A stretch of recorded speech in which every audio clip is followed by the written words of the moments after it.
What's up, YouTube? Welcome back to another Tesla video. If you're new to the channel and you found my Tesla video, these are not the usual videos that I post. I'm starting to kind of do Hummer and Tesla related videos, but anyways, welcome back to another video. It's been 2 days now since we got the subscription for full self driving on the Model Y. I wanted to give you kind of like point out a few things that I want to make sure that some of you know before you go ahead and purchase this subscription. If you're one of those like me that wouldn't get the full self-driving from the get-go, the one thing that I want to make clear from the get-go, the fancy videos that you've seen online when people put an address and the car takes them from point A to point B without touching the steering wheel, you're not going to get that. That is a few people that are part of a beta program. They're testing the software, providing input to Tesla. That is not what you're going to get. Eventually we're supposed to get that, but as of right now, you're not going to get that. What do you get with the subscription that you don't have now? For those of you that are looking to purchase that, turn by turn on the streets, you don't get that. On the freeway, you can input an address in your house. Once you get off of the house, get off of regular streets, you jump on the freeway, then you have the option to tell the car to follow the directions on the freeways. The car will let you know that you need to change lanes. Just go ahead, hit the turn signal lever, and he'll go ahead and change lanes by itself. But when you get off the freeway, you're still going to have that address inputted on your navigator, but the car will not steer the next street or the next turn. You have to do that by hand. And that is clearly stated on the subscription tab, that turn by turn, or I don't know if it's called, I don't know exactly what the term is that they use, and it says coming soon. So they're letting you know ahead of time. You're not going to get that.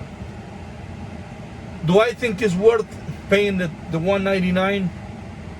In the long run, I think it is, because there's a lot of guys like us that didn't get these from the get-go, and it's a good opportunity also for you to test it. As of right now, you're going to get a taste of what's it like to have it. Remember, it's not going to be the fancy ones that you've seen on YouTube. That is only a handful of people that have access to that version yet. We're not getting that yet. But if you like the auto park feature, the summon feature, go ahead, purchase it. Remember, you can cancel it at any time. If you're not sure, you can pay the $199. Go ahead, try it out for the whole month. Some people might get lucky. They might get the subscription next month or maybe later on. And by the time that 1 month that they pay for to test it out, they'll release like the truly full self-driving update. And probably you decide to keep it at that point. One thing that I have to say, that still, the whole thing still needs a lot of work. And I'm pretty sure if you're a Tesla driver and you've educated yourself with YouTube videos and a lot of reading, you've seen enough videos, you've seen enough info to know that it's not perfect yet. But I'm excited to see when version 9 gets released to us, to the public.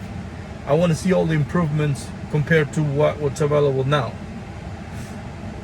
One thing that I see people kind of excited about is the summon feature.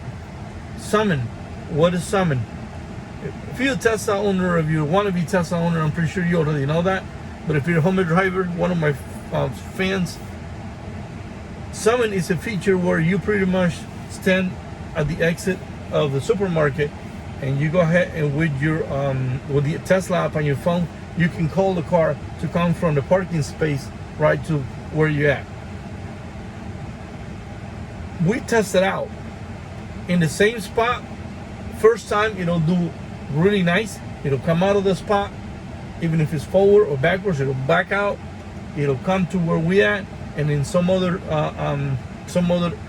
test that we did on the same location, we had to stop it because it'll act a little weird, and you don't want to hit nobody. You don't want to put the car in a situation where, somebody might back into the car or whatever. So summon still needs a lot of improvement. I don't know what the beta 9 has to offer. I've seen some videos. Some people say it has improved a lot. From what I've seen myself, now that we had it for the past 2 days, still needs a lot of work. And if you do decide to test it out, I recommend you look for an empty parking lot. Keep one thing in mind: the car will react a lot different when there's cars around it.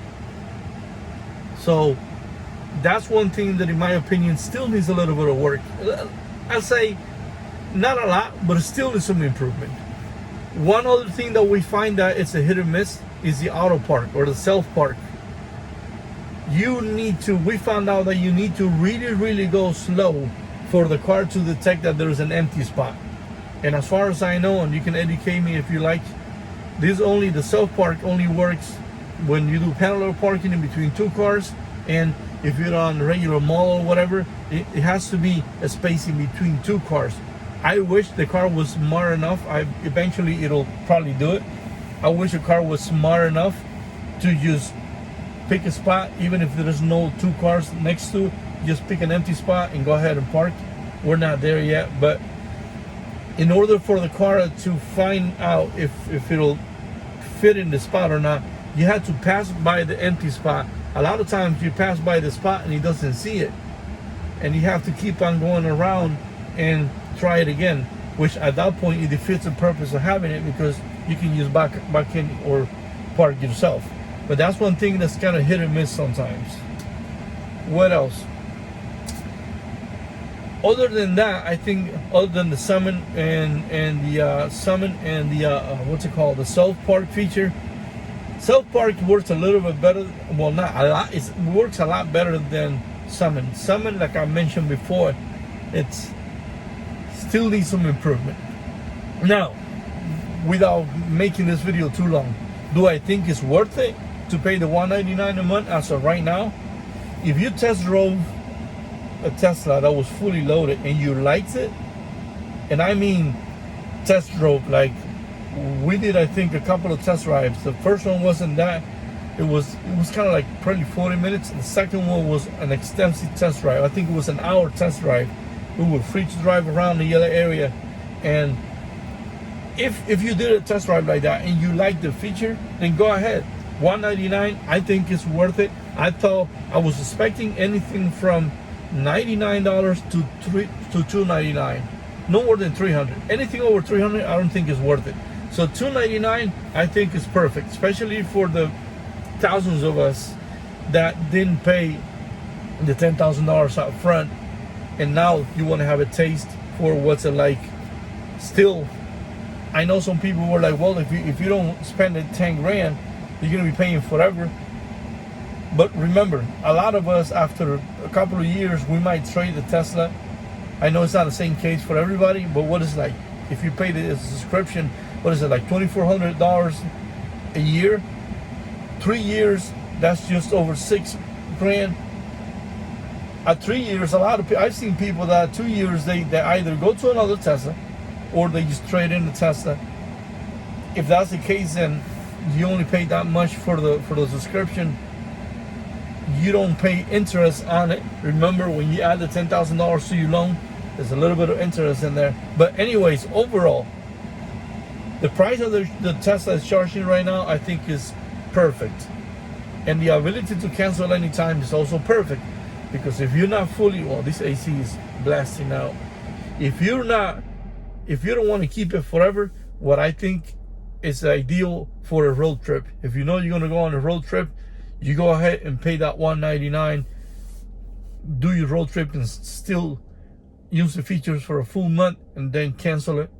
And eventually, I'm pretty sure, maybe not version 9, but maybe version 10 will be released to everybody, and then it'll be really worth paying the $199 a month. So there you have it. That's just my thoughts after 2 days of having the subscription. Again, in my opinion, it is worth having it. And if you're still on the fence, remember, you can pay the $199, test it out, and you can just cancel it and then wait till a better version becomes available. But that's my final thoughts. Yeah, it still needs a lot of work, but it's worth it. for the $199. I hope that gave you a better idea of whether you want to try these or not. So there you have it. Thanks a lot for watching, and as always, we'll see you guys in the next video.